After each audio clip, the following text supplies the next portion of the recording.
What's up, everybody? This is Edward with another video. Hanging out real quick in this Saturday afternoon. I see they got that MAGA shit out there. Shout out to LAR, cluing me on that, cluing me in on that. Said they're deep. They out there deep, boy. Anyway, but we're not gonna talk about that. Shout out to Ramil because he's the one that kind of inspired this video. He had a video with savings minus debt, a good channel around, not being in debt. And it's kind of a anti-credit channel.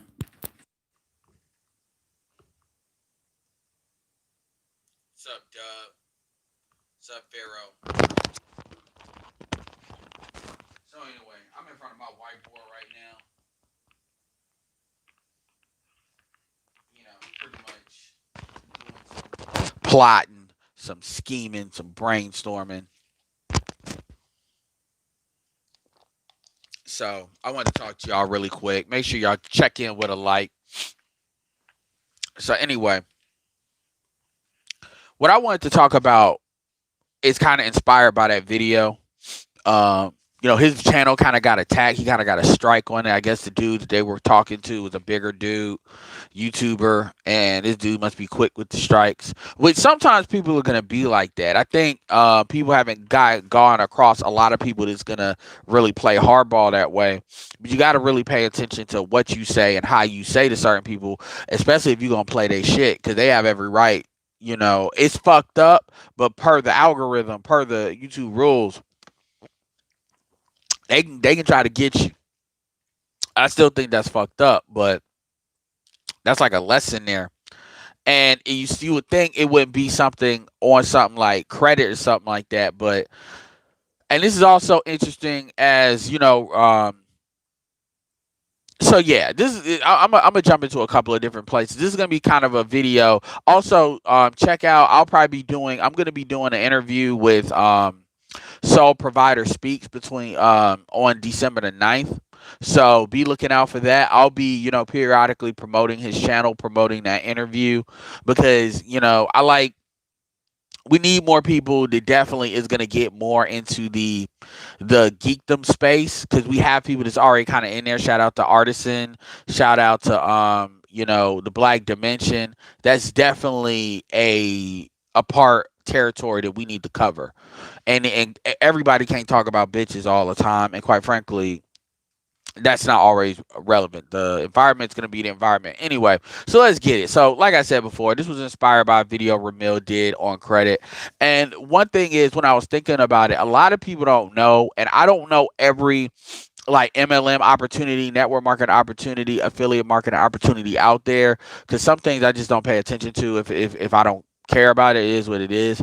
But I am aware that there are opportunities that of different business models, because affiliate marketing is a different business model than like net MLM, which MLM more represents the compensation plan versus network marketing is more of a tactic as to how to go about marketing something, marketing via a network.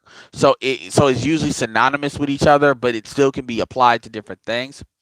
And I didn't look up this dude, so this is speculation.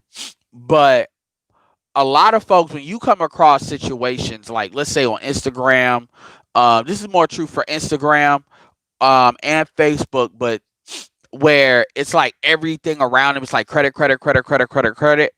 Two couple of things are either going on. Either they run their own credit repair service, which is kind of like their own virtual consulting. Think of it like more of a consulting thing where they can show you how to do trade lines, they can show you how to get stuff removed, because credit is still one of those things where the information is available, but like what you kind of need, how you need to go about doing stuff, there's still a couple of barriers there. So it's still better to talk to somebody that's in the know for the right price to kind of speed up what you're trying to do and what your goals are. Now you got that.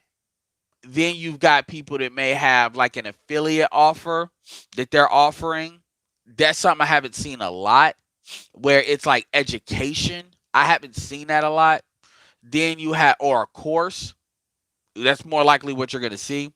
And then you have some of these opportunities that are out there, which what they do is they take a piece, they take an education or a course, and then they kind of take that virtual product and then loop it around, kind of like an opportunity to give people an opportunity to make money, kind of spreading the message or the gospel of fixing your credits, um, Bitcoin, Forex, and there's nothing wrong with these things. I mean, the product, the questions I always ask is, does the product stand on itself? Is this something that I will buy? Even if there was an opportunity attached to it, so this actually effectively does what it needs to do. And then what is the opportunity looking like? Because when you look at something like this, getting paid to talk about something you already like to talk about is not a bad deal. Remember, my personal philosophy is passion, profits, purpose. So what are you passionate about? What gives you purpose, which is, helping other people. That's kind of feeding the soul, whether other people is your family or whatever. Just putting more deposits than withdrawals, because we are built to want to add more than we take.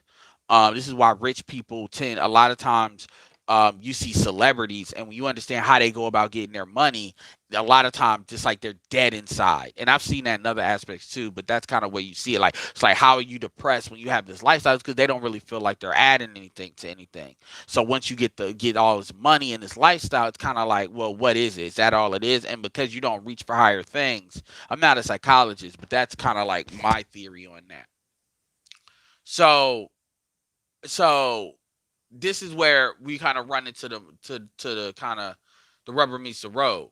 So if you're somebody that you're promoting something, and it doesn't matter what business models somebody occupies, they could be selling a course, they could be whatever, and they're in the finance sector and they're talking about building credit, you're going to, if you have people that are anti-build credit and then they want to pick you out. I'm not saying this is what happened on Ramil's video, because I saw bits and pieces of it. I've just seen this happen before, and I've had conversations about credit versus being out of debt.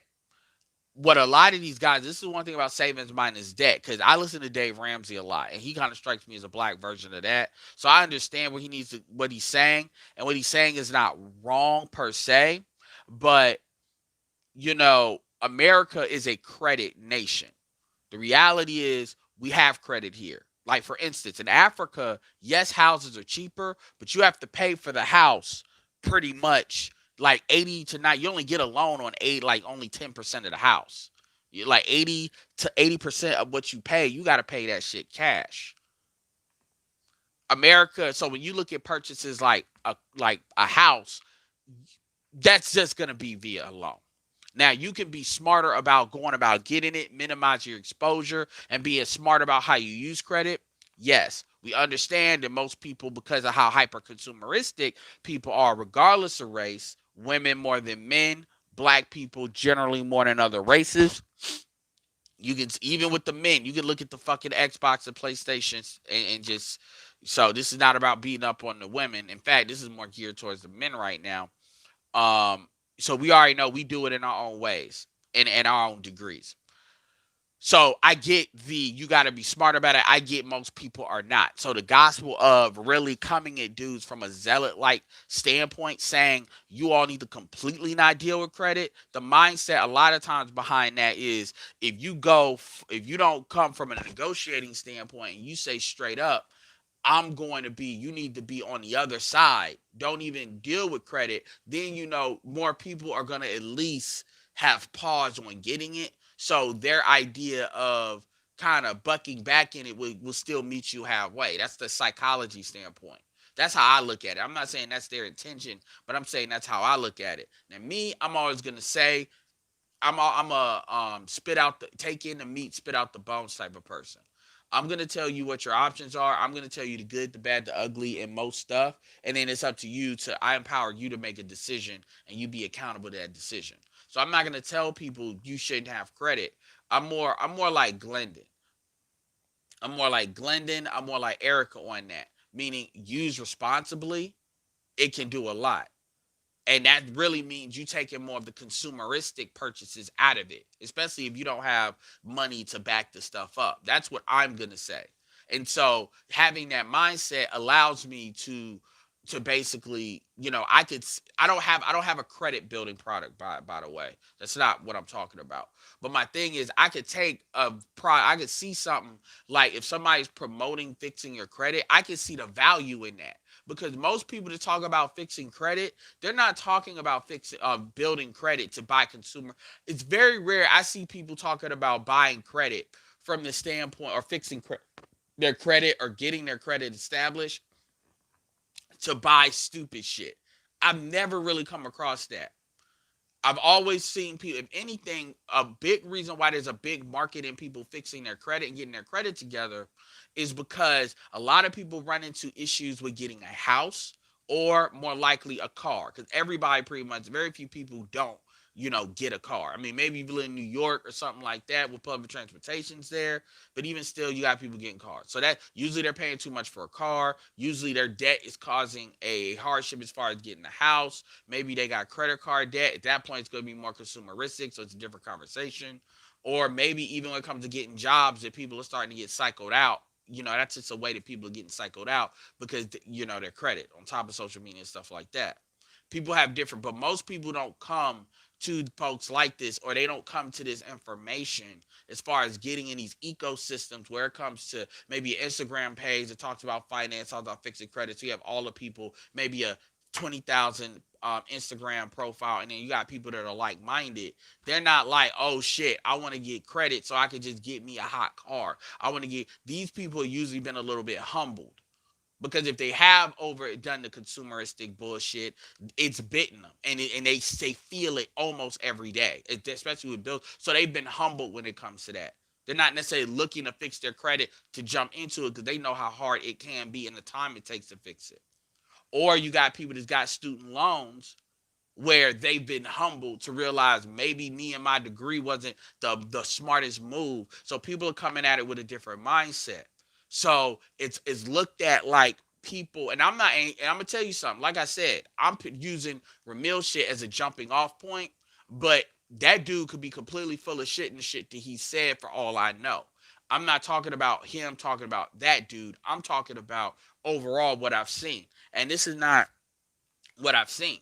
So when people are evangelizing fixing your credit, in their minds, they are picking up something that is going to help people. This is why you see a lot of black people like if you want to work with black people that may be business minded or maybe minded to do better for themselves, these are great places to go because oftentimes they're in the mindset to want to do something different and want to really take control of their finances. So they may want shit, but they understand that shit has to come in its proper place. And so what happens is, this is why I don't like when, or it annoys me when people get on the cash only mindset. And it's like, okay, you can have that mindset, but let's understand that there's more than one way to skin a cat. May not be the way you want to skin it, but let's stop acting like it's only your way and everything else is just some bullshit. Because when you come at stuff with that mind, now here's the thing. Sometimes you got to stand for something. And when it comes to marketing, you do want to stand for something. Like I would say, and this may sound like I'm double talking, I stand for options and empowering you. But you can also be like stand for credit only or no debt only, because a lot of people will gravitate to that. You're repelling the people that are like me, and then you're attracting the people that may be like that. So there's a marketing thing behind that as well. But what I'm saying is when if you pull somebody's video and then you're hammering them, they're probably going to respond to that in a certain way, because they're going to see you fucking with their money for what? Especially when they see that they're helping people. It's the same way as if we talk about empowering black men or empowering black boys. Like imagine if I did something talking about homeschool. And I understand, shout out to BGS, what the Prussian school system is and how the system doesn't serve boys, doesn't really serve black people in general, but doesn't serve boys, and that there's greater outcomes. And I became an advocate for that, and I created a business model around that. And I'll give you a perfect example of that. Shout out to Myra Golden. my favorite people to talk to when it comes to like to hear when it comes to Christianity. This dude can give you a master's education in business out of the Bible, even if you're an atheist. It's very few people I've seen like he approaches it, even though he's a Christian, unapologetic Christian. You could tell he approaches it from a Gnostic mind because he's very good at like transferring different religions and certain concepts and stuff. Very good. I'm telling you, do yourself a favor, type in Myron Golden in Google and YouTube. Favorite, watch later everything. Get a playlist. I may put playlists to him in the description. Everything, dude is gold. If you're a business minded dude is gold. If you're a Christian minded person, dude is gold. Dude is gold. Black dude, been through some shit, gets it. But he has a thing called Virtual Club Millionaire. And the idea behind that is if you have $1,000,000, if you get interest, it's like 6% on your money, which is very reasonable. If you with safe investment products, very, very reasonable. That's $60,000 a year. $60,000 a year divided by 12 is $5,000 a month. So his thing with Virtual Club Millionaire is he has a product that is basically just him talking, him giving his information, him basically the truth is it's a little course in there, but for the most part, you can get access to all of it really in his YouTube, his Facebook. He's got a Facebook page, a Facebook group where he does his training, his stuff in there, and it's very good prosperity type of stuff. Very good shit. Very good shit. And basically, the product though is $30 a month, and then he keeps $1 of like $2 transaction fee. You keep 20. So everybody you refer, you get 20. So if you refer 250 people, that's $5,000 a month. Yeah, $5,000 a month. So, AKA, you're getting the interest of a millionaire. He actually has a second product, just kind of the same thing. So, really, for $60, for $60, you can get $40 out of if you get somebody to spend $60 a month, you get $40 out of that. Or you can break it down 30, 20 and stuff like that. So, the point is 125 people you refer to that, these are going to be your Christian types. Women would be a market for that. The credit people, I talk about, good market for that. It's a couple of different markets. My point is he has his information and he uses that to monetize that with stuff that he's created with the affiliate. So 125 people, you can get $5,000 a month.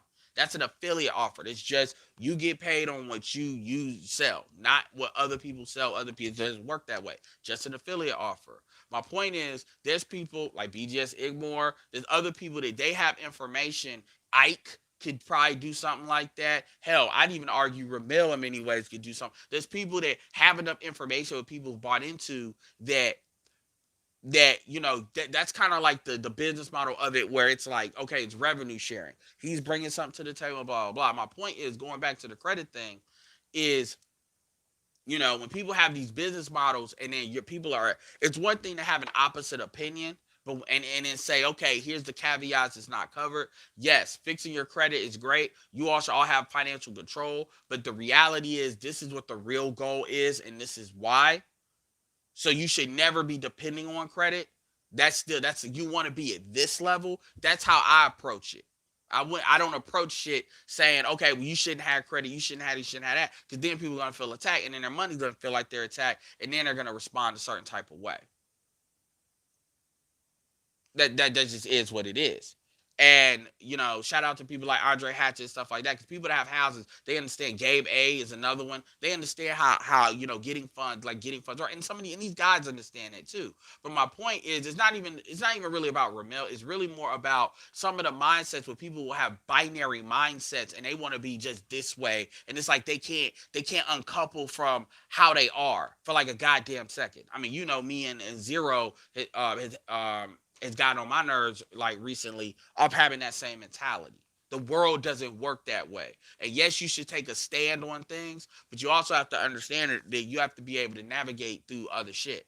And the reality is, the problem with black people is it's a finance issue, but helping black people fix their credit, you are helping black people. Or where if they're black, white, otherwise. Because if you're helping them be in position to get houses, to get property, to do the things they need to do. And a lot of times when people try to get property, they run into these things. So it creates a market to help with credit. And that's just my point. You need to be able to get money to leverage. Now, the whys that you do that is important, but the idea that people should be walking around here with absolutely, no debt, people are not going to have the kind of income to do that necessarily. And so, yes, they should work on getting that income. But what white people understand is something called leverage. You have to leverage. And then you get to the point where you can be your own bank.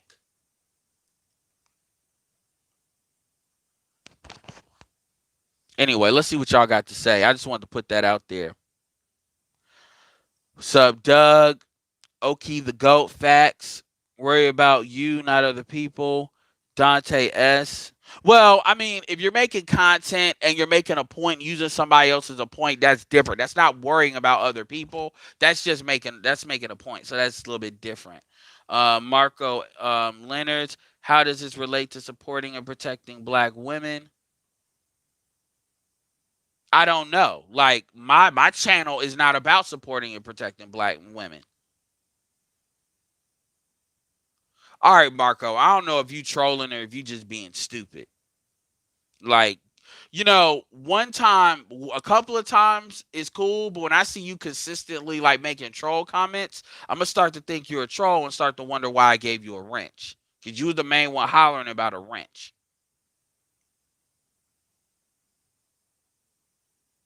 All right, so Doug says, Ed and Glendon and Erica talks about business credit. Saving minus debt is for business credit, but not for personal credit and loans. Okay, I'm glad you gave that clarification. I still stand by what I said though, because it's hard to get business credit if you don't have personal credit established. Like there's a difference between, see, and this is the problem. Here's the truth. The truth is I don't understand how anybody can believe that if you believe that people are going to be irresponsible with personal credit, so therefore you believe to just not talk about it, like just tell people not to have it. Those same people will be irresponsible with business credit because it's more money. So that makes no sense to me. That's like saying that you would be irresponsible with a pet. You don't know how to treat a pet, but if you give somebody a child, let's say an adopted child, they're going to be better with that because that's a child. No, that doesn't make sense to me. That doesn't make sense to me. Because you can use people like in the real world, people use personal credit for business. And Glendon would even tell you that. This idea, personal credit is not for all just for consumer items. People use personal credit for business all the time. I would argue that unless you're like a corporation, more people use their personal credit on transactions. Like if you're in there flipping stuff and stuff like you're using personal credit, you're not using business credit. Because to establish business credit, you have to have certain things that you don't necessarily have a business. I'll give you a perfect example. I buy traffic. I don't need business credit to buy traffic. I don't need all that. Now, it will help. I'm a notary public, so I uniquely know what incorporating stuff can do, sure. But that's not something that I need. That's not something I'm going to tell somebody they have to get. So, again, it's this I just got to be right and everything else has to be wrong mentality. When it's like, come on, man. Like I understand because I always when I get involved in these arguments, and shout out to Master Teacher One or these conversations, it's always like my way or the highway. And I'm like, dude, that's not how business works. There's a lot of different ways of getting shit done. I promise you, a lot of your startups are not started up by business credit. They're started up by personal credit. Black people's problem is not credit per se. Black people's problem is their need for consumer items. That's their real issue. And you see that manifest even in cash. When people get tax money back, same problem, irregardless of credit.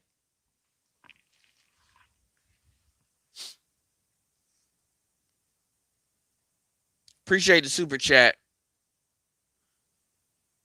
I understand what ACD is saying about financial slavery, but I also understand you need credit to operate in the world, especially if you don't have the coin. Yeah, I understand exactly what he's saying about financial slavery. And my thing is, his message needs, it sounds like I'm double talking, but I'm not.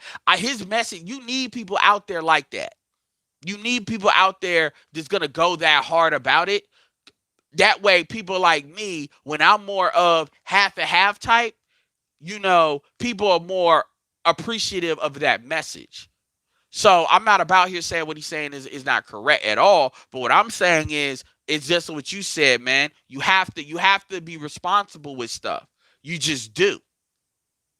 Like, because shit happens. Like, I'll give you a perfect example. If you're out here and you don't have any kind of credit established, but you run into an emergency, okay, what the fuck are you gonna do? Oh, well, you need to have this so you can pay for that. Sure, you do. But you want to have all your stuff covered. You do.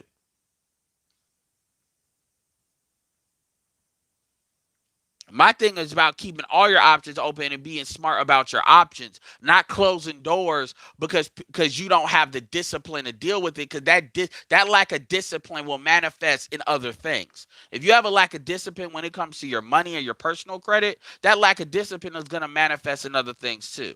That's the real problem. The problem isn't you having credit. The problem is how you go about using it.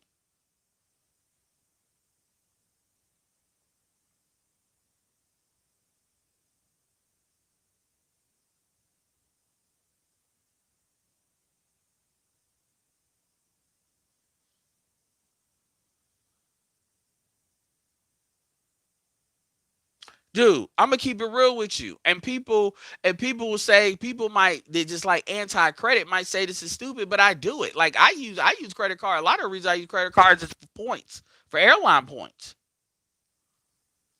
Like I said, there's ways to do stuff. It's not a big deal. When you look at financial slavery, see the thing about, okay, so when you look at financial slavery, this is not me advocating for financial slavery. Here's the reality. This comes back to a mindset which has nothing to do with credit. Like, here's the thing. Financial slavery, when you look at financial slavery, you got to understand it's not just about credit. It's not just about credit. You have to have a certain mentality. And I understand how America indoctrinates people. I absolutely understand that. And then people have to understand, okay, if you want wealth, this is the goal. And then, this is what you need to do, time freedom, all the stuff like that. I get all of that. I get all of that. Like, if you buy, like, people buy a car. Okay, what type of car you want? Okay, your first priority should be to get a car that takes you from point A to point B that you don't most likely have to worry about breaking down as long as you maintain it. So for me, one of the cars that a Nissan Versa comes to mind. Nissan Versa, I can get for 30,000 miles for about $6,000. It has all of the I can get it at a relatively new, I can get it at a very new, I can get it 2015, 16, 17, which means I'm getting a car with up to date shit. 30 miles. I'm good. A car that's going to hold its value for the most part pretty well at 30 something thousand miles, and a car that's a great daily drive. I have no debt. And then you pay that off. Point blank, period. You get it, you pay it off, you're done. Versus versus you tell somebody what car you want, and they're thinking about, yeah, man, I want to get a Jag. I'm willing to spend 13,000 on it. Why? Why? Why? That's when what he talks about comes into play. Because you want a Jag because you want to ride clean because that's what the bitches want. Nah, man. No, just say that. I'd rather you just say that and be honest and stop bullshit. And then it's like, okay, what you do to it? Okay, well, I got real. See, that's the bullshit. That's the bullshit right there. That's the bullshit you get zealot like on folks. Because you got to understand why you were doing what you were doing. Same thing with the PlayStation 5. You got motherfuckers buying PlayStation 5s for like $700-$800 on eBay because it ain't a lot out there right now. No, nigga, you can wait. Is it that serious? Wait till tax time. Wait till they drop another series. It's shit like that. Or let's say you got a PlayStation. Okay, it'd be different if you use that as a part of your business because you got a gaming channel. That's different. Like, see, me, everything I buy, there is a reason I buy it. Even if it's nice clothes, I'm asking what's the value of these clothes as far as me marketing me, how this makes me look, and does this make me sell more products and sell more shit? Everything I has a purpose. And I ask that. Does everything I have a purpose? No. But I can argue that 85% of the shit I got has a purpose. It has a purpose as far as saving me time, saving me money. It has a purpose as far as helping me sell more shit. It's something there. Then I look at what's the resale value of a lot of stuff that I buy. And I don't do this because I'm broke. I do this so I can communicate this to other people. You can't communicate what you don't think about yourself.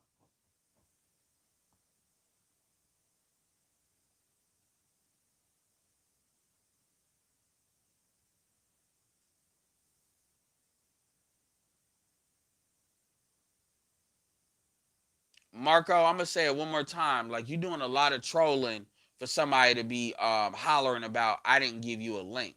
I didn't give you a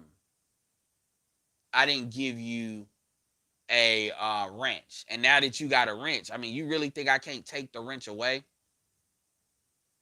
from you? At least folks that disagree with me, they be legitimately disagreeing with me.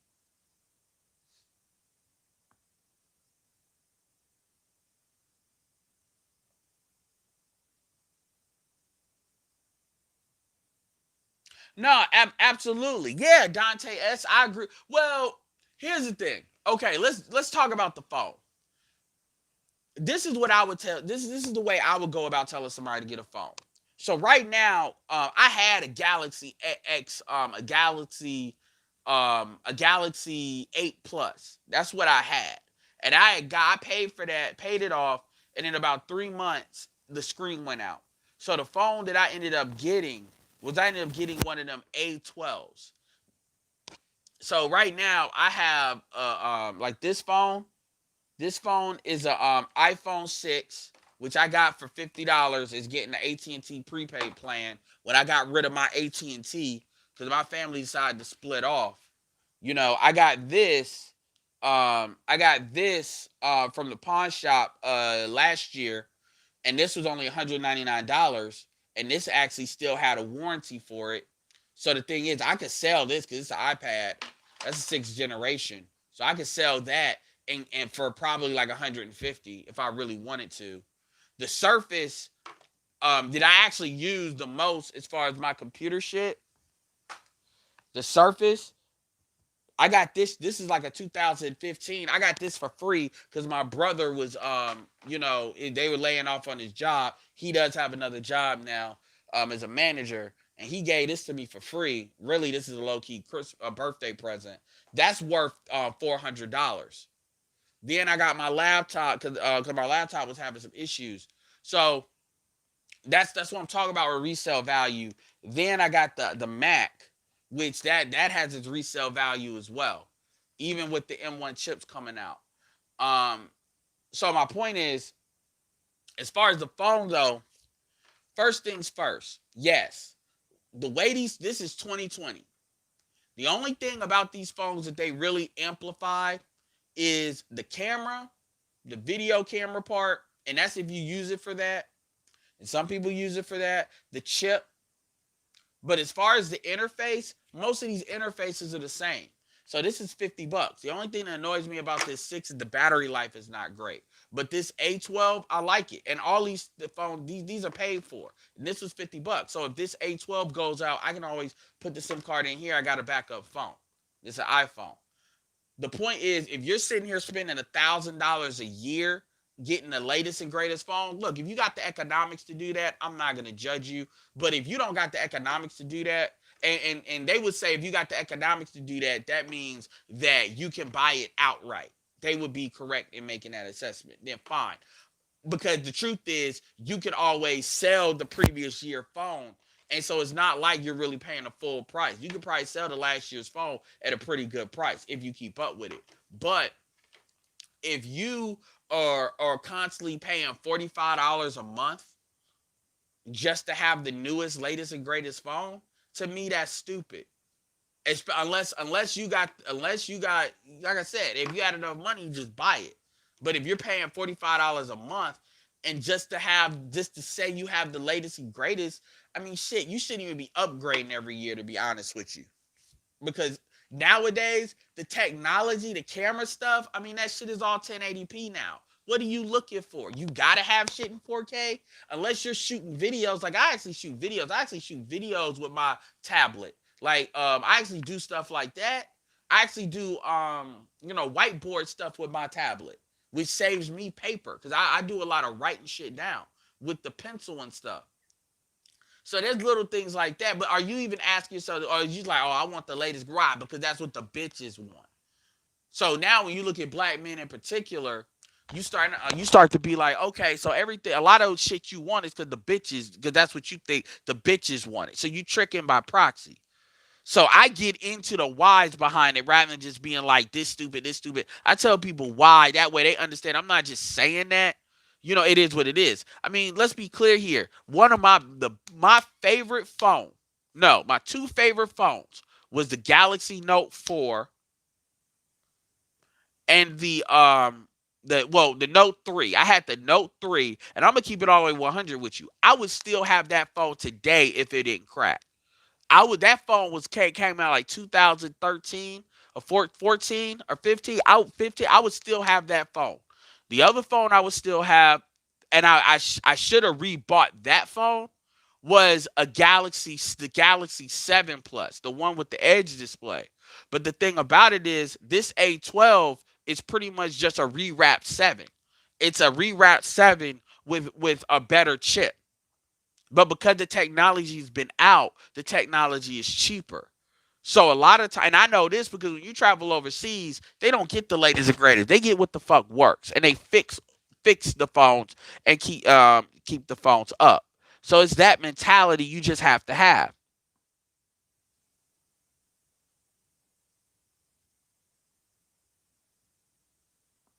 And so it's that mentality.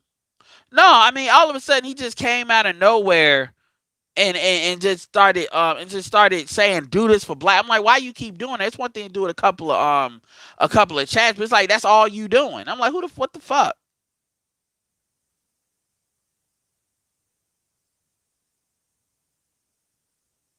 Well, I'm not saying he's wrong. I'm just saying that there's more ways. It's not a right or wrong thing. That's all I'm saying. And I'm gonna tell you, a lot of people that say, because when you deal with people that deal with real estate, they're going to have a different mentality on this. That's another thing that people don't understand. When you deal with the real, like the black, whether it's black, white, whatever, but the real estate market, wholesale, they're going to have a different mentality on that because they have to deal with people that have money to release funds and stuff like that. They're just going to.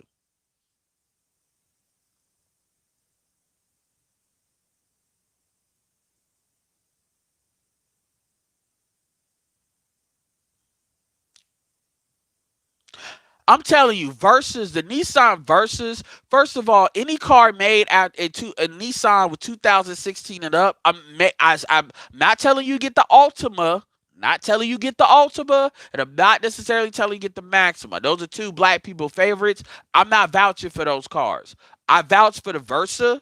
I vouch for the Sentra, but I vouch for the Versa before the Sentra actually. The verses are very well engineered.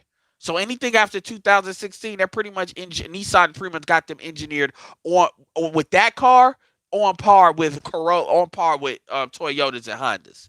So yeah, so if you get them at the higher mileage, they're gonna be good too. But what I'm saying is, if you get them, like you can get them at the low mileage price, so you might as well do that.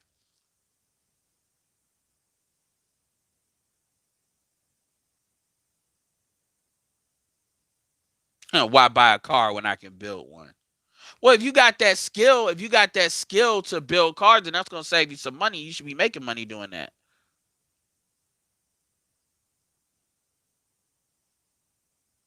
Yeah, Dante. As I mean, my service is AT&T prepaid. But what a lot of people don't know is, with AT&T prepaid, if you see, I can't do at least 8 gigabytes. Like 8 gigabytes a month would have to be like a secondary phone. But I could pay $300 a month. I got a SIM card right in my drawer.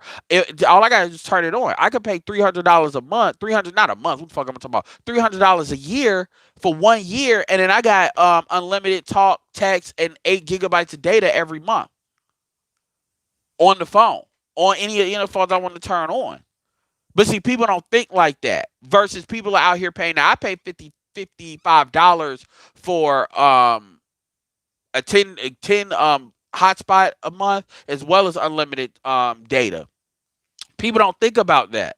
That's how I think. So I think of stuff as how much it's going to cost by quarter. But there's also a difference between doing stuff for business and expenses and doing consumeristic shit. There's a different mentality to that, because if you're doing stuff for business and you're trying to make money. Like for example, a lot of the tablets and shit that I got, that shit is business shit. That shit is not like, the tablets are there because I can have a tablet with me when I don't have my computer, because I like oversized laptops. And even if you get the regular small laptops, you still got to carry them. So these tablets with a Bluetooth keyboard, I can have with me. Yeah, the Maxima is the dude car, but yeah, Ultima is a thought car. You're right.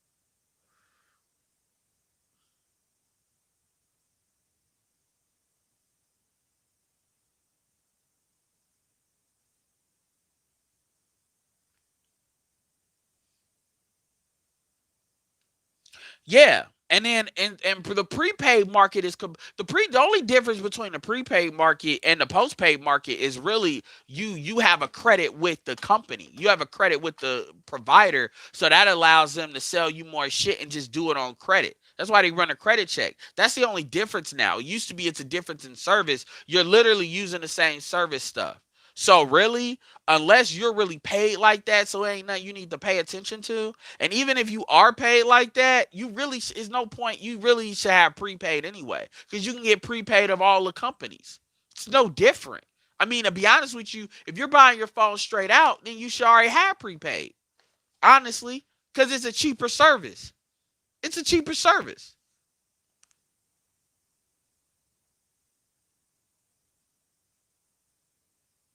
Chargers and Challengers. Charger is not a bad car. I like the Charger. Charger's not a bad car. It's officially hood vehicle. It is a hood vehicle. Charger's a good car. But a Versa's got a lot of headroom too. A Versa's going to be a better value than a Charger. But do you think real estate market will dip within the next year? Depends on the market you're in. I'm in um I'm in the Raleigh Durham Triangle market, completely different market than other markets. Like, I'll give you a perfect example. So let's take Phoenix, Arizona. Phoenix, Arizona 10 years ago was a horrible market. It was a market where you got outside of Florida, they took one of the biggest brunt. Las Vegas, outside of Florida, Las Vegas, and Phoenix took the biggest brunt of the real estate market. But today, Phoenix is the fifth largest city in the United States of America. It leapfrogged over Philly, and it's only growing. Now Phoenix won't pass Houston, and it won't pass Chicago. But the thing is gonna why Philly's gonna grow is because people are gonna continuously move out of California. That's gonna keep on happening. And you got people that may move east west. Now, most people that are on the East Coast, like New York, are gonna go down the I-95 corridor because moving to west is a big jump. But yeah, so Phoenix real estate market is probably going to be booming for that reason. My market is probably going to be stable. So remember, it depends on the market. DC is getting no cheaper. So it depends on the market. Now, if you live in the Midwest, you might be fucked. But then again, it's a great opportunity to get in the market. This is why you got a lot of Indians and a lot of immigrants moving to Chicago. So it depends on the market. I'm not a real estate expert, by the way. I know my shit. I know basic shit. Like I can answer that question, but obviously, Erica, Andre, Gabe A. These are gonna be more intelligent people on real estate. Hell, even Sub Zero 3639 does some flips. MOT probably has a good mind for that too. Like I probably Sub Zero 3639, Erica, and MOT are probably very good. If you are looking like Mississippi, Alabama, and the Deep South, they'll probably be good for shit like that. I can't speak to those markets outside of North Carolina. And to be honest with you, like if I really wanted to, I could probably provide you with like 20, 25, 30 like really good YouTube channels that black men run just on real estate. In fact, there's a channel that has two black dudes. It's really it's like two Hispanic dudes and two black dudes, and they do cold calls. They deal more in wholesale real estate. Because remember, Ramil told you all a while ago that they not fucking with these bandit signs no more. They not playing letting people do bandit signs like that. They're starting to crack down on that. So now you're starting to see people jump more into the cold call market more than they were. I mean, a lot of people are using bandit signs as a way of getting people to call them rather than calling. Now people are doing cold calls. So for my other business that involves, because I promote calling. When it comes to the network stuff I promote calling above everything else when you get started. So a big struggle is people their mindset on what cold calling is versus kind of like soft warm, lukewarm calling. So people have a lot of fear, so they need to see it and hear it. So this channel is very good. It's like 4 hours where they're doing nothing but calling people, following up with people. So you actually hear the people that's talking and how they respond. And the shit that I do is way easier than talking to somebody about real estate. So it kind of gives people, okay, this is what the experience is, because I don't, so that channel's a really good channel, but that channel's around wholesale real estate, and they're like in a lot of different markets. Okay, well, I don't know what y'all talk about with CVTs because I didn't mention CVTs. I mean, I don't have a problem against the latest and greatest phone, but the only difference between the 11 Pro Max and the 12 Max is the 5G. That's the one of the main differences. And the truth is, if you're buying these things for cameras, you don't even got to get the latest and greatest anymore because we've gotten to the point where you could go 2 years back and still do what you need to do. Another thing too is I would tell somebody get a phone 2 times. Like right now, I would say unless if you got a phone for a consumer, like my favorite iPhone out right now as far as value is probably the XR. Most people don't need anything more than what the XR is gonna give you. And to be honest with you, if you can get an 8, get an 8 if you can find one. Get an 8 plus if the Best Buy still has one. It's no point paying. Hell, to be honest with you, I don't like little phones, not phones that little, but if you like smaller phones, get the SE.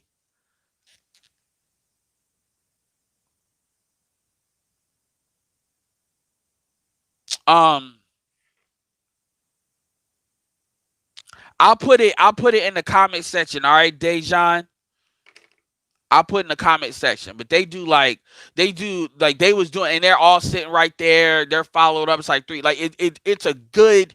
Because I wanted to get a lot of calls. I have a lot of videos where calls are made, and one of the things I'm gonna do too is have a whole registrar of calls. Obviously people's names and stuff are gonna be protected and stuff, but I want people to understand what it actually is because too many people get scared. I was actually gonna do a video on that, how fear keeps people fucked up because you got a lot of people that they just when people talk about I don't want to sell, I don't want to do this. It's like really I get all of that, but it's like I'm not telling you to sell, but it's like basically what they're really saying is I don't want to communicate with nobody. I just want to put money in and get money out. And it's like, okay, so you really don't want to make money. You really just bullshitting with me. And I've told people that I've dealt with. I said, so you really bullshitting. Cause I'll tell them, okay, map out to me how that shit works based on what you know and what people have told you. You just put money in, get money out. Now, somebody might say Bitcoin. Most prospectors are not going to say that. But even with Bitcoin, okay, Bitcoin's growing now. Bitcoin has ups and downs. So this idea, and another thing too is if you put money in Bitcoin, just because Bitcoin is going up in value doesn't mean you just pull that shit out. That doesn't mean you just pull that shit out, because if you're pulling it out, then you're pulling it out. You're cashing out. And that's you assuming it's just gonna grow and grow and grow. And we already know Bitcoin goes in cycles. So people, same thing. This is why a lot of people again are attracted to Forex. Now I've been talking to people about some stuff I've been doing behind the scenes with Forex, but people are attracted to Forex because they believe it's a way for them to make money while communicating with people. Let me give you an example. I do sports betting. I do fantasy sports for basketball. I'm deep into that. I haven't done it for a while, but I have a whole book that I create, Excel book that I create that allows me to kind of plug in numbers and get stats out, based on certain things I plug in. And it takes me like an hour, like almost 3 hours to create this book. And I mean, the fastest I can create it. I'm good at this. And I'd have to create that book damn near every day in order to really do it. And that's not something I can farm somebody else out to doing it. Because if they make one mistake, it'll completely fuck my numbers up. But that's me putting money in and flipping money out. But the reality is shit like that is high risk. That's what people don't want to understand. And to make money that you can live on, you have to put money in. You can't tell me I got $1,000 to put in and then think you're gonna flip. You're not gonna flip most likely 1,000 to 2,000 and 2 to 4. It doesn't work that way. So you have to build up revenue to where you can flip enough money to where you can keep on flipping. You have to put in enough money to where you can pull money out that pays off your expenses and your lifestyle stuff and still have enough money to where it's still growing even if you're pulling that out. Meaning like you need to get it to a point where it's maybe like 20-30% of money you're constantly pulling out. So that way you got more than 50% that's flipping on its own, so it's growing. Most people are not in the beginning gonna be willing to invest that kind of money it would take to do that. That's just real talk. And then even still, that's assuming you're never taking any L's, which anybody would tell you you're going to take L's. So you got to be prepared to be able to absorb those L's. Not saying it is bad, but what it's saying is you can't just rely. This is why, again, coming back to the original video, when I said when people do like, let's say a Forex, and then there's like a training thing and there's a business opportunity behind it, that's why they do that. Because they can get paid off promoting the idea of Forex, and they can also get paid to invite people to get educated. And there is a business opportunity there where they can leverage. So it's like they're getting paid as an affiliate as well as doing trading. You see? And there's people that do that. There's people that do that for Bitcoin. Now you have to get within the right opportunity with the right team, because you can get a good opportunity and then your team ain't worth a damn. And if your team ain't worth a damn and your sponsor ain't worth a damn, then if you're not the type of person that you're just going to make it happen, you're just going to quit. But those things are really good because they're digital products. So that means they're very profitable.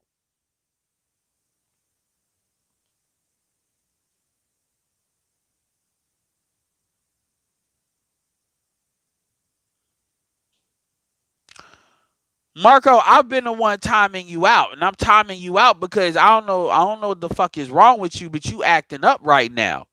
Now, Son is a hot rod donates pretty consistently on my channel. You don't. So who you think I'm a side with? Especially when we're not. Yeah, like you got a couple more times, man, and this is your third strike.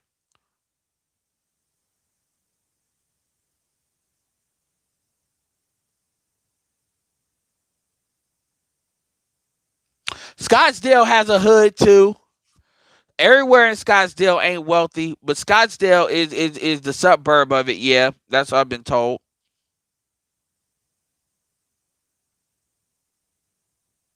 Hey, Junebug Jr. What's up, Gabe? No, Gabe, we just talking credit. I actually mentioned you. You must have heard me.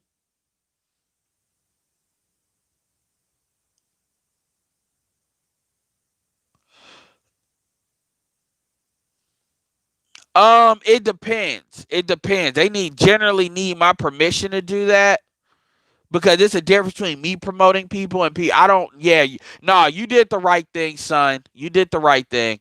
It ain't no unless they got a if they got a wrench, that means they're co-signed to do it because they got a wrench. But it's a difference between me promoting people. I'm promoting people because I'm telling you where to go to get help. And I don't get paid to promote people. So I'm doing it from a good place. No, you did the right thing by hiding them. Because this ain't a promote people in my chat promoting other people. I don't do that. Y'all want to promote something? Y'all email me at EdwardAnderson300K at Gmail, and if I deem it worthy to promote, I deem it worthy. No, you're cool, Gabe. No, Gabe. Mainly, I was talking about credit. I was talking about how like real estate guys are not going to be as anti-credit as like other folks because they understand how the stuff goes. So people that have an anti-credit mentality, I get what they're talking about, but at the end of the day, if you're going to have an anti-credit mentality, then you got to have a pro make more money mentality. And if you're going to have a pro make more money mentality, then the fastest way to a straight line the fastest way from point A to point B is a straight line. And sales is going to be that straight line. Because a lot of people that are into getting out of debt are not people that necessarily make a lot of money to begin with. Otherwise, they wouldn't be interested in that information to that extent.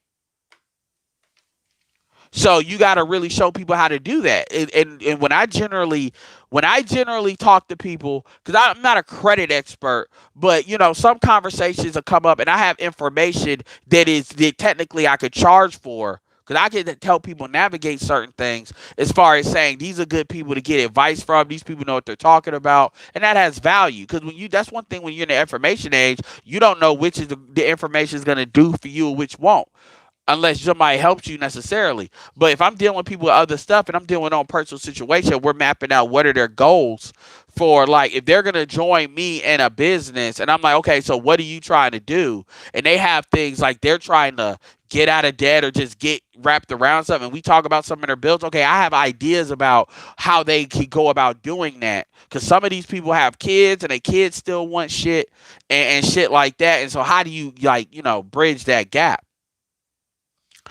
Or what are the things you need to priority? Like I was dealing with somebody where they had a 1,500. They had little shit. Let's say they were on kind of a fixed income, and the main thing that was fucking them up was like medical shit. Like, because even though they're on fixed income, they have like a couple of $100 in medical bills.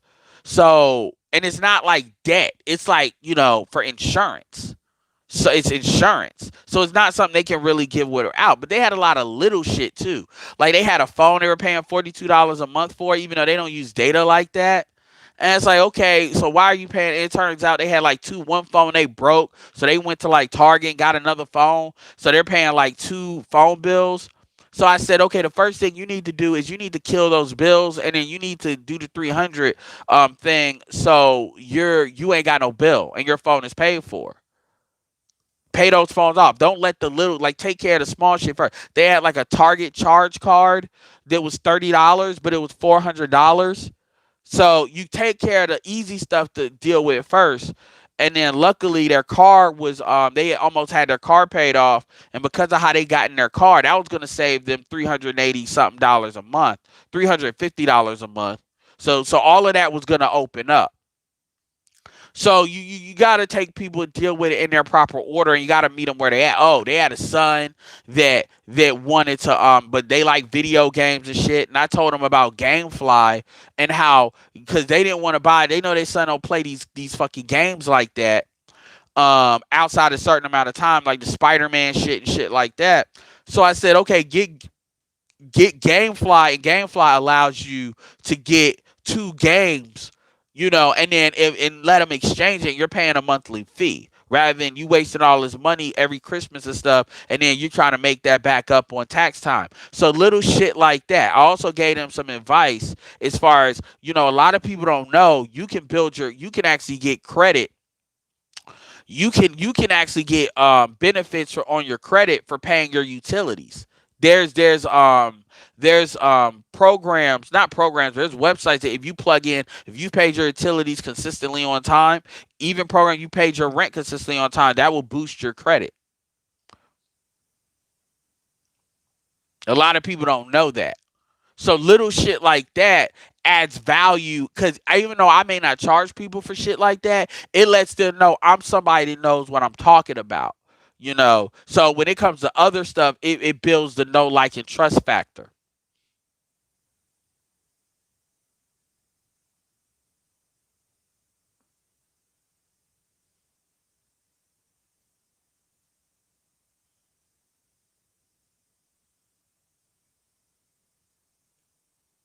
Yeah, I do FanDuel.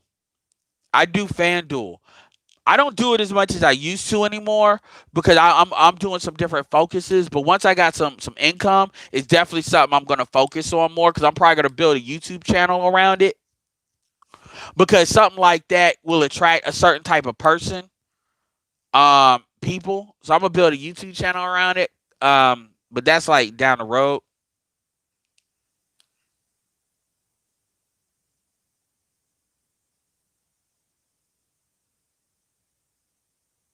Well, urban, I'll get back to that urban. Let me see.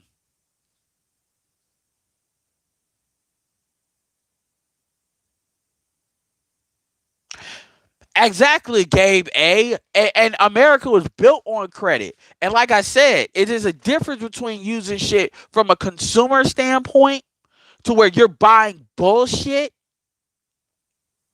I'll give you a perfect example. I mean, anybody that's like perfect is, yeah, like this buying bullshit, and then somebody that's actually using it for stuff, they're gonna look at it differently. And see, that's the thing that kills me is it's like I know people know that.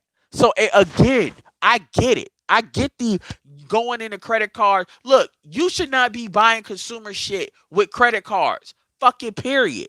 Fucking period. Fucking period. I agree with that 100%. But that's not what I'm talking about. And when we get in this conversation, that's not what anybody's making an argument on. Because if people are making that argument, then yes, I'm gonna be like them. You shouldn't be buying consumer shit on credit. That means cars. Cars a little bit different. You shouldn't be over leveraging. You shouldn't be wanting to get a hot car. No. You should want, especially the way the job market is right now, you should be putting a very large down payment on a car you're gonna get at the very least. And if you can't do that, you you should have no more than a 3-year loan and with a good solid down payment. And to be honest with you, you really should be looking to get a used car that's like less than 10,000. You can get a car, a good car, less than 8 in 33, 34 range. Like you should not be getting a car because you want to get something, you want to ride clean. You need to get something that operates, that you know ain't gonna break, and that you can pay off and then get the value out, pay off relatively quickly. That should be what you should be focused on if you want a car. So yeah, I understand all of that, but outside of that, yeah, man, people have a different mentality. Now, as far as what you said, urban, like urban, I don't have this. I'm not a work job like I'm not a there are work from home sales jobs. I can't tell you what they are because that's not what I'm talking about. Like, so I'll give you a perfect example. Like, this is what I would how I would answer that question. I would say, okay, if you're willing to make, if you say, okay, I'm willing to get in say, I'm cool with sales. I'm cool with calling people. They're not calling people that want to be called.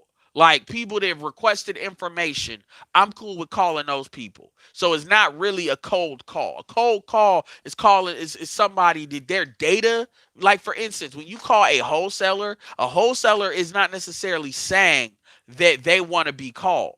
A wholesaler, they just fit the data based on a certain range of parameters that say that they might be willing to sell. And so you're cold calling them to see if that's a good lead. That's not what I do. What I do is people that either request to be called, either by filling out information, or my preferred is they have called somebody has called them already, and they have said they have answered questions and then said that they want to be called, and that's the second. I'm the second contact. That's what I do. And what I would tell you is there's two things. There's a business that you could spend $110 on, and then you buy leads. I have leads that you can buy. The best leads will be $1 a piece. But you have leads that you can buy for as little as 100 for $25, you can buy or $35, take your pick, name, email, phone number, information, and you basically call them. You basically ask them, what's your first and last name? This is why you're calling. You're getting back to them because they requested information. Are they still interested in looking at something? Then you get and if they either say yes or no, they say no. Next, say yeah, thank them for their time. They say yes. You could either just forward them their email, or you could tell them. You can ask them questions to qualify them. You ask them, all right, so hey, so tell me about yourself. Why are you looking for a business? That way you can find out what their why is, because their why is not always going to be in the notes.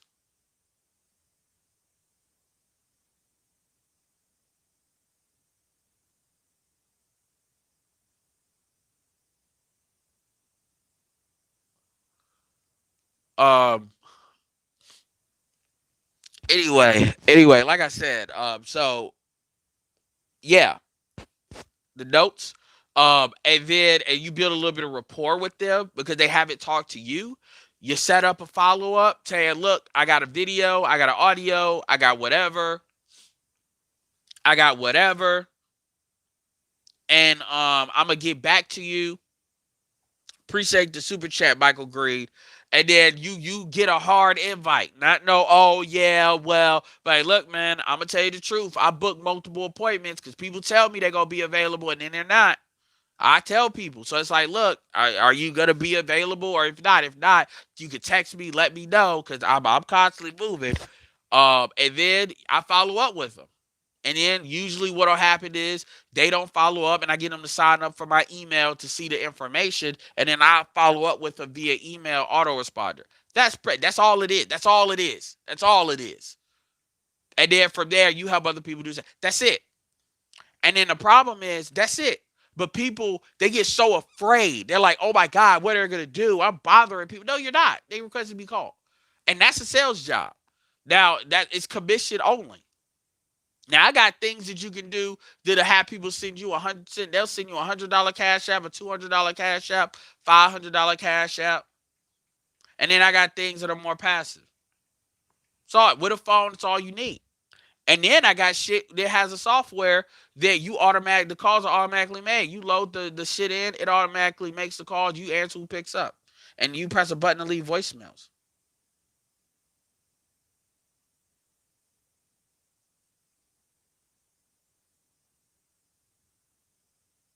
Well, apparently they're not against business credit, so I won't speak on business credit.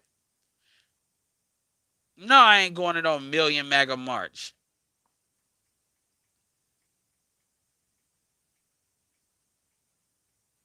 Yeah, yeah. I mean, that's something you could do is invest in a Sprinter van, but Sprinter vans aren't cheap, man.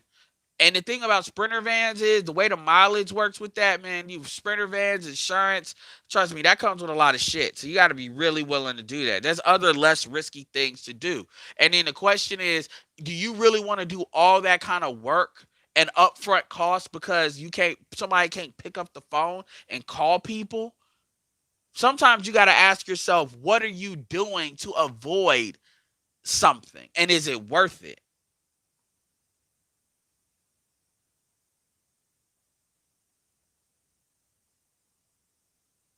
All right, so Urban Nomad, email me, put either comment in the description after this video, or email me at Edward Anderson 300k at gmail.com, and I'll get you the information. I'm dead ass.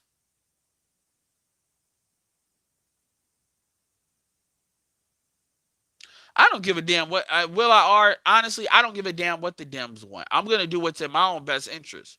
So when you hear black women hollering and screaming, talk about what you're doing hurts black women, that's not my problem. That's their problem to figure out how to deal with what I'm doing.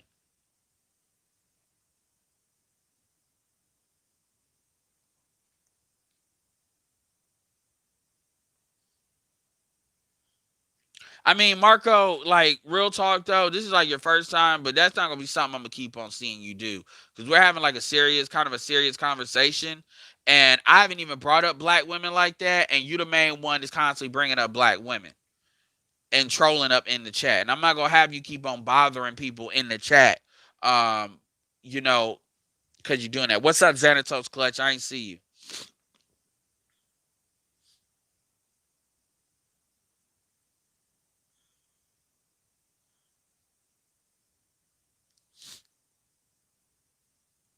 Cars should be bought as a utility, 50% down at least, and that's for used car with low mileage. Damn, I'm not. Hey, more power to you, Clutch. I'm not gonna say I disagree with that, but that's just it is what it is. If you can do that, do that. But I would rather people have the right mindset. Like if you're telling me, look, man, I'm putting 2,000 on a 665, $7,000 Versa, just got like 35,000 miles on it. I have a plan of paying it off like within this year or like within the 12 months. I'd rather somebody say that than oh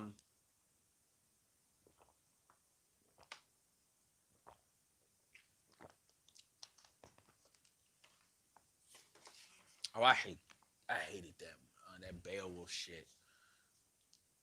I'd rather somebody say that than necessarily have half down. But I will say this though, if you're gonna get a more expensive car for like some of it's gonna be some flash shit, then yeah, you need to be able to do what you said, Clutch. That I do agree with.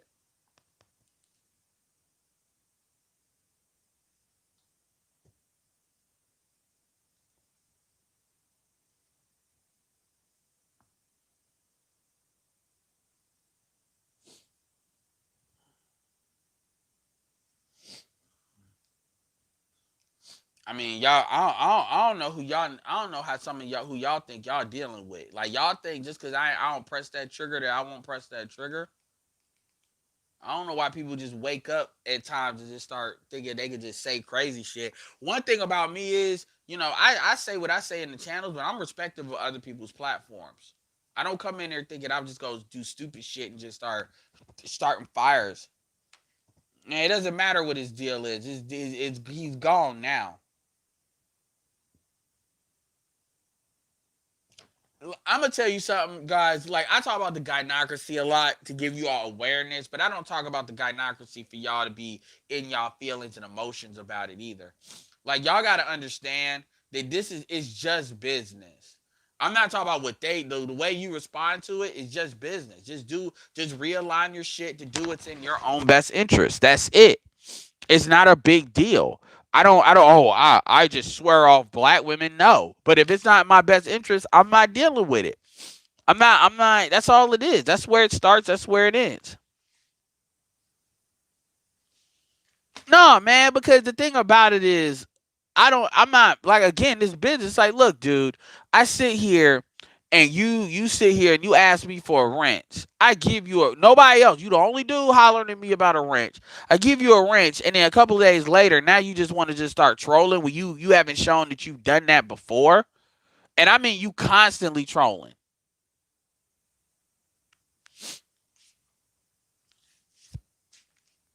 I mean, it's like in a conversation, we're not even talking about that. I'm talking about like shit. Yeah, that's all it is. And the thing, Will IR, is here's where the discipline comes in. And I'm about to end it. I appreciate y'all super chats. But the discipline comes in is when you have people cry, like when people are coming at you and they want to get bailed out because they fucked up. And I'm talking about family members too. Or women, they start giving you that big head text, that call, because they're basically trying to, they're trying to prospect you to save them or to help them either maintain their lifestyle, bail them out of a fucked up situation. They're telling you whatever story they think they gotta tell you. That that's where the discipline comes in. That's where you be like, look, man, like it is what it is. And I'm not necessarily saying to ignore them. But some of y'all don't. I don't give a fuck if they offering pussy. Some of these chicks are not worth it, and y'all need to understand that, because understand, when you fuck a chick, you're inviting yourself into her life. That means all that bullshit that comes with that. That means the niggas she fucking with, the crazy niggas, and like look at Vaughn. What happened to Vaughn, an Asian doll? And some of the shit, like somebody shared me a video with Tommy Sotomayor, and you know how I feel about him, but I watched a little bit of it. Like you all are getting into it with some of these, like, Xanatose say scraggles, and you dealing with all the fleas that come along with that shit. So sometimes the pussy ain't worth it, man. And black men gotta really start looking at that. But it's the same thing with dudes too. Dudes be dealing with fat bitches because these niggas are on some homosexual shit. It's just business. And that's another thing too, you got, because Glenn and Cameron did a video talking about the economics of trim, and what it really is you got the homosexual class, both the concubine class, both men and women, that they're using sexuality in order to get over on shit, because they're not really as productive outside of that. You got men doing that, you got women doing that, and then they'll try to sell that to you as gay. They'll sell you to that as game. That's not game. That's not game. That's you. That's not game. And I refuse to let people try to say that's game. That's hustling backwards. I want y'all to understand this. A bitch sells her vagina because she don't know what else to do that will make her anything that's comparable to that. So let's start. So chicks, like, you want to have these thoughtpreneurs, these chicks that want to act like they on your level because you got to do real business, but they just got to sell their pussy. And now they want to talk about they independent women and how the world is supposed to conform to them being a hoe. These would be the same chicks that not too long after will be telling you a loser for going overseas because them women don't know what else to do. But bitch, you in the first world infrastructure with everything's in your advantage, and you still don't know what else to do.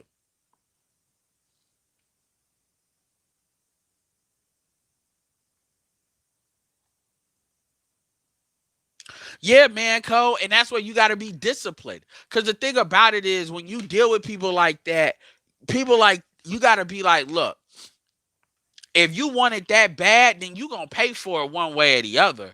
And like I said, it may not necessarily be like fucking a bitch, because honestly, you gonna get to a situation where a lot of females gonna be saying that shit. So that shit may not be worth it. It's gonna be like seriously, it ain't gonna be no, oh, just help me out. Nah, y'all done fucked that up. Anyway, y'all, I appreciate the super chats. Urban, like I said, Edward Anderson 300K at gmail.com. I'll pin it in the description. As well as that, that channel I was telling you all about. Give me like 5 minutes as soon as this uploads. And yeah, get at me, man. And then we'll talk. All right, this is Edward signing off. What's up, Alang?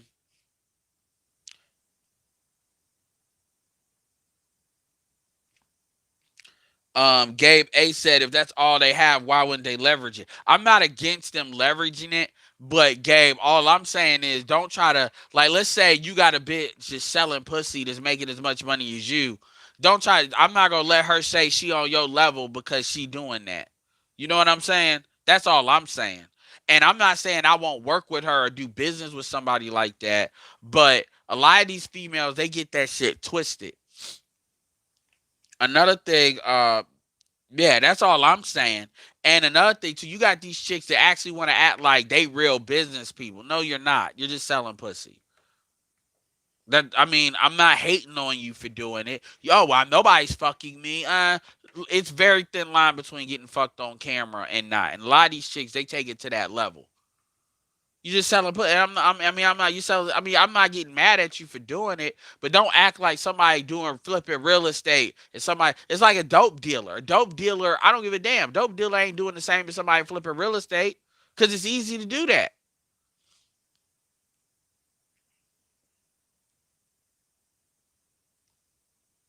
And a lot of these women, they think they could. Once you start selling pussy, I don't give a fuck about what you want to say. Once you start selling pussy, the idea that you're wife material, a dude would be a fool to believe that because of what a dude is risking.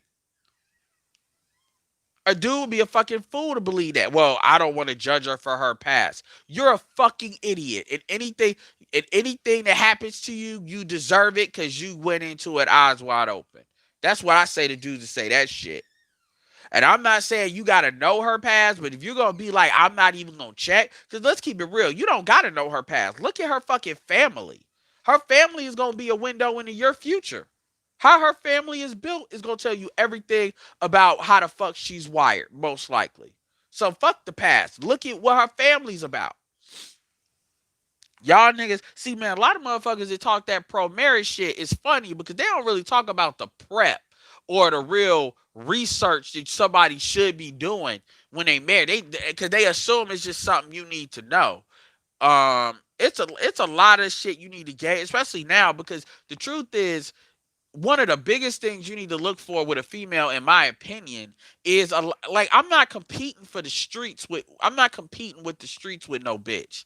If a bitch has this, like, the streets is like light and she's like a moth to light, no, that's not marriage material. And you got dumbass niggas that think that they can. I don't give a fuck if you know how to fuck. You got niggas that think they can keep a chick away from the streets. No. If a chick is drawn to that shit, then it ain't nothing you can do. It ain't about you. It's not about you. Cause let's stop acting like these chicks that are with Pookies and Ray Rays and shit, like they loyal to them niggas. They're not loyal to them niggas as much as people want to act like they are. They turn on them too.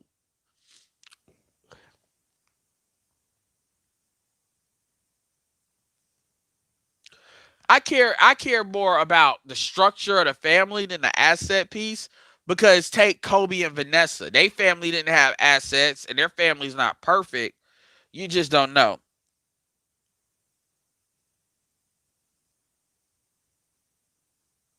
I mean, it is vetting, but it's more than that. But the thing about it, Gabe, is prep is only like, if you here's the thing. If you got dudes that, like, for instance, this is the reason why I say the website blackandmarriedwithkids.com, because you got, like, there is a niche, an audience of black men that want to eventually get married. And that's fine. I mean it is. That's their choice. And they know what the risks are with it, and I'm not going to argue with them about that. If they want to do it, they want to do it. That's already been settled. Okay. So now, how to put yourself in a position, how to right mindset to where it's not even about you. Because the reality is, you get married, you have kids, you not knowing how to control that chick and keep that chick under control is going to fuck your kids up. That's another thing people need to think about. It's not about just about you. It's about the legacy that you invest in as well through them kids. So you letting her control it when she just give a fuck about her now, and all women go left. So it's a matter of how you deal with them, because them going left is gonna be a lot of times, if they know they ain't got a lot of wiggle room, they may think twice about that shit. Maybe, maybe not. And if they don't, you just gotta know how to handle it. Be able to handle it. And there is no perfect way of doing it. It's just, you have to understand that you're overly prepared for shit like that. And if they know that, they'll think twice about that shit. They may. Some of them are stupid. But the point is, a lot of those dudes, I would imagine, Gabe, they're not really interested in getting married anyway. So what they do is they make it about marriage or not married. And yes, there's something to be had about that argument. But once you deal with people, okay, everybody here wants to get, like, you do a Facebook group where everybody here wants to get married. Okay, so there is no conversation about should you or shouldn't you. Now the conversation is more going to be about, okay, how do you go about doing it? What do you look for? All of that. Ain't nothing wrong with that.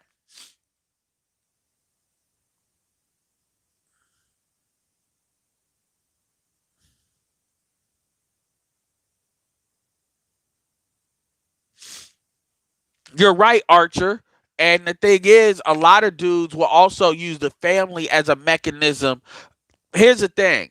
Everything a black man does needs to be for his immediate, medium, or long term best interest. And the reality is, if you can't make that argument, it is what it is. The problem is, dudes have to go into marriage from a patriarchal standpoint, not a matriarchal standpoint. That's the problem with black men in America. Black men in America go into marriage from a gynocratic standpoint, meaning they look at how they're doing through the perspective of what that woman is. And that you notice the women never look at how good of a wife they are from the perspective of what you're doing. If a woman cheats, it's something you ain't doing. If you cheat, you just ain't shit. And so that mentality has to be broken whether you're going to get married or not, because it's going to manifest in other ways. So it's not the marriage, it's the, well, it is, because the way the laws are doesn't really make it, because the whole laws are based, you get what I'm saying. But anyway, with that being said, Archer, make sure you get back at me too. Yeah, they do view marriage as settling down. A lot of black women view marriage as their retirement from being a hoe. This is why a lot of them don't want to think about getting married. Why you think they call Kevin Samuels 36, 37, 35, 38, talking about they still got, they now, they talk about marriage like almost like they're 22 and they played around from 18 to 22, and now it's time to about that at like 38. Like they're just now getting into now looking at marriage. And what they're trying to do is they're trying to be bailed the fuck out. And the truth is, and I'm going to say this and I'm done. What black women have to understand, like for the most part, a dude with options would be a motherfucking fool to marry a chick out, especially if he's like 45 and under. Because the reality is you're not young at 30. Black women need to fucking understand that. You're not young at 30. And as far as I'm concerned, you're not really young like that once you get like 26, 27. You're not young. 30 today, if we're married 3 years, you're 33. You start having kids. Or let's say I marry you today and you're 30. Okay, you start having kids. 1 kid, 2 kids. Okay, that's 9 months. That's assuming you do it back to back. Let's say you get a 3 months in between. 18, 21, that's almost 2 years.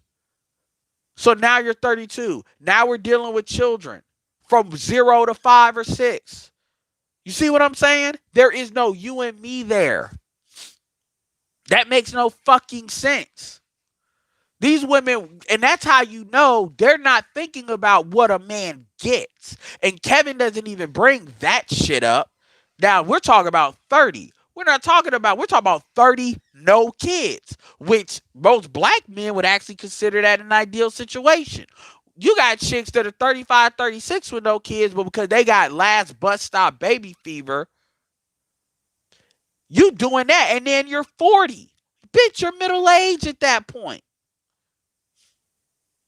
And then when you look at what men have to give and what these women are asking for with marriage,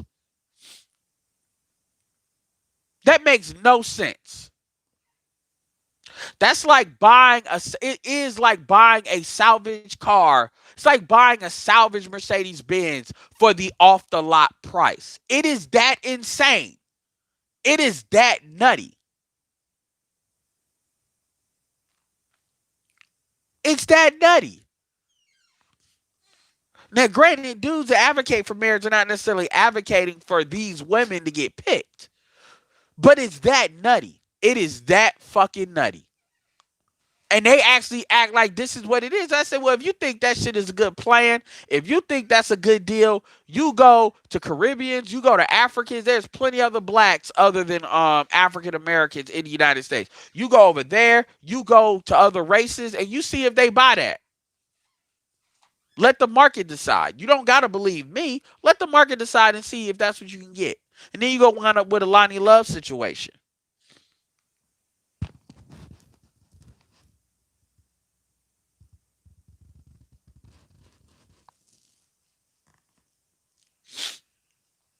And here's the truth. Here's the truth about Gabe A.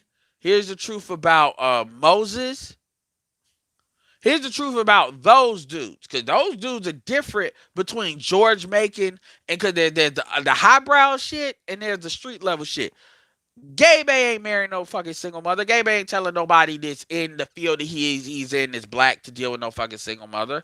Nor is Moses. This is where these hoes start crying about the light skin shit and the other shit. The truth is, most black women isolate themselves. Then you got dudes like George Bacon and them that they gonna tell you to deal with a chick with kids. I'm telling you right now, fuck that shit. There's too many chicks. I'd rather you. I'm gonna keep it real with you. Black men may get mad. Black women may get mad. Fuck them. I'd rather deal with a white chick than deal with a chick with kids. I'd rather a black man deal with a non-black woman without kids. Deal with a chick with kids. Say what you want to about Kanye fucking West. I get it with Kim. Kim didn't have kids before him. Fuck that bullshit. Like, fuck that. Damn that you got the right to abort. And y'all think, because understand, when women have a child, that's a choice. They didn't have a child because they had to. They had a child because they wanted to. And most of these chicks are not gonna have child by men that they're completely sexually inept to. That there is no sexual attraction or connection to at all. Even amongst all that anger and shit. They're not gonna do that. So no matter what story they try to tell you, that's the thing. And a lot of these chicks that have these careers, they know that shit. They're not stupid.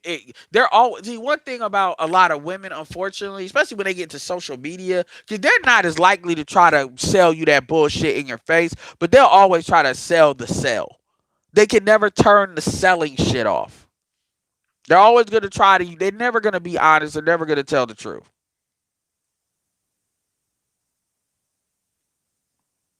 And it doesn't matter, people want to get hung up on the higher value man shit. That's another thing people are getting hung up on. Women want high value men. The only reason why that even works, you see, the reason why that high value man shit even works is because you got a lot of black women that are anti blue collar. You got a lot of women that it's not about their being happy, it's about their egos being associated. And see, what's funny is these women, if they're sexually attracted to a dude, they'll put their ego to the side and hide a nigga. But when it comes to actually who they gotta deal with and submit to on some leadership shit, now they want the nigga to be perfect. And what they don't understand is that's fucked up. Here's the thing: if you want a nigga, here's the thing: most of you all, most of these women, it's funny because every time they talk about a high value man, they're the only thing they seem to bring to it is money. And it was funny because Kevin said it on that clip he did. He said, you chicks love talking about money that you bring to the table as if we're gonna be able to spend it. That's your money. And people try to argue that shit, but no, bitch, that's your money. How about this? Okay, so you say you bring six. This is why I wish you would ask. She said, so you make what? Two, 6 figures. Okay, so are you willing to give half that money to your husband so he can invest it? Yes or no? No. Why? Why? Well, because what? Because I mean, technically, he's the leader. He's the one that's got to pay for everything. So therefore, he should be able to administer at least half. You get to keep half your money. Do what you want to do with it. The other half needs to go to the family. But what about his money? His money is the fucking family, bitch. So what are you talking about? Well, I doubt it. Okay, exactly. Then shut the fuck up talking about the money you're gonna bring to the table. Shut the fuck up saying that. That's how I would approach it. Shut the fuck up saying that. That's always the first thing you all say. Your money, your job. What do you do? Well, I did this. How does this help build a family? Well, my money. No, because your money's your money. So what is yours? It's not like you're a real estate fucking agent and then you can help us buy a house at a great deal. No, your shit is doing nothing when it comes to building a family, when it comes to investing. So just say you don't know. You don't know what you bring to the table because you've never cared. It's all about you. Just say that. That's the first part to you fixing it. Stop trying to act because y'all all say the same shit. Oh, well, I can speak life into a man. Bitch, you can't even speak life into getting a man.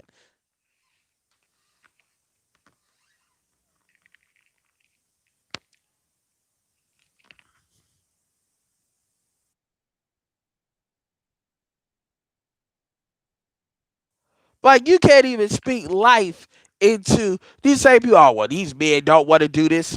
They don't want to be in a serious relationship. So you can't even motivate a man to be in a serious relationship. So how you gonna motivate a man to do anything else? By definition, if you can speak, I know women can do what do that. I know women know how to speak life into men. I know what those women look like. Those women don't have problems getting men to do what the fuck they want, whether they fucking them or not. And those men don't feel like they're being used either because they know how to give a little to get.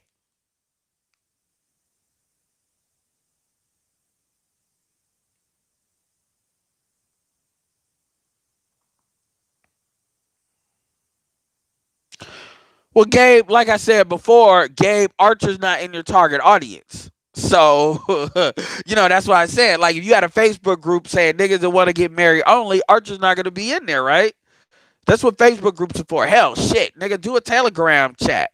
I got a Telegram. Got 20 people in it. For real. Anyway, because I'm about to make this 2 hours. I don't want to do that. So, yeah, that's all I'm saying. But for real. And then people say, well, why are you angry? Why are you hostile, bitch? Because you talking to me like I'm stupid. That's why I'm hostile. You're wasting my time. You're talking stupid. You know you're talking stupid. And you're trying to, like, convince me of some shit that you know is stupid. So, yes, I'm getting hostile. I don't like my time to be wasted.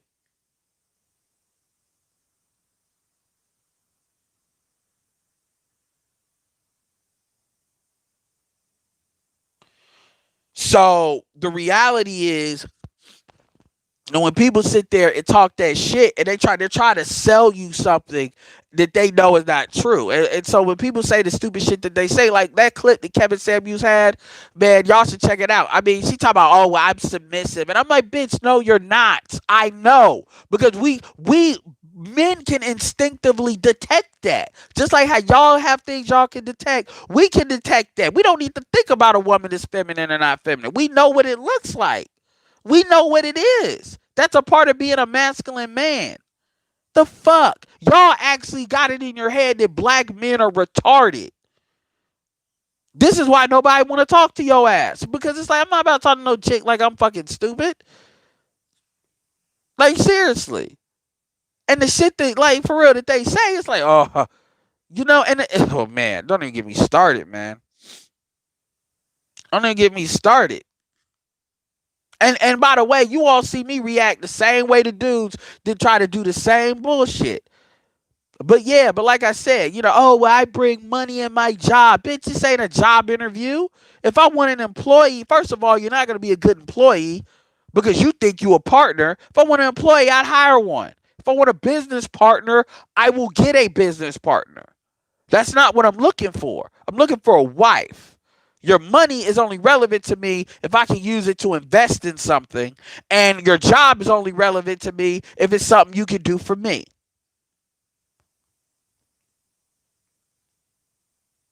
Shit, I'd rather you say I got good pussy and lead with that. I'd rather you say that. I'd rather you say you can suck a mean dick. I'd rather you say that. Because at least that means you thinking about what the fuck I might want. I can make a mean sandwich. I'd rather you say that.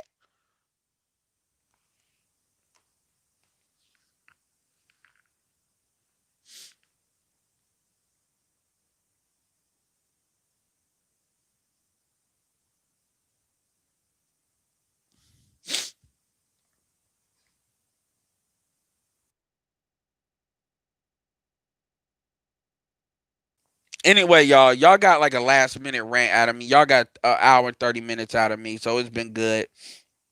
So make sure y'all, if y'all ain't checked out that Blood of Zeus on Netflix, make sure y'all check that out.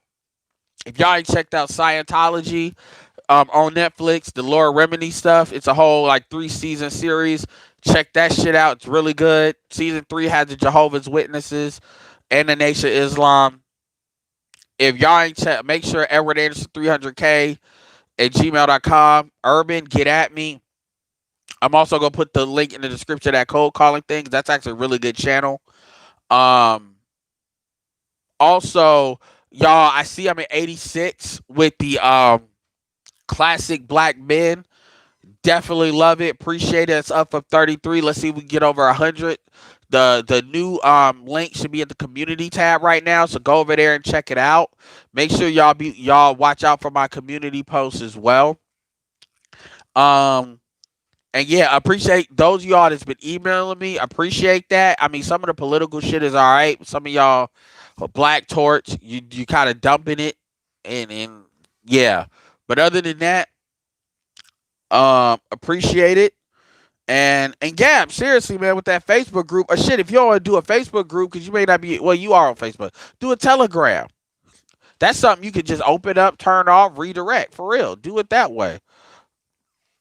You know, gotta get like-minded people. So with that being said, this is Edward signing off. Peace.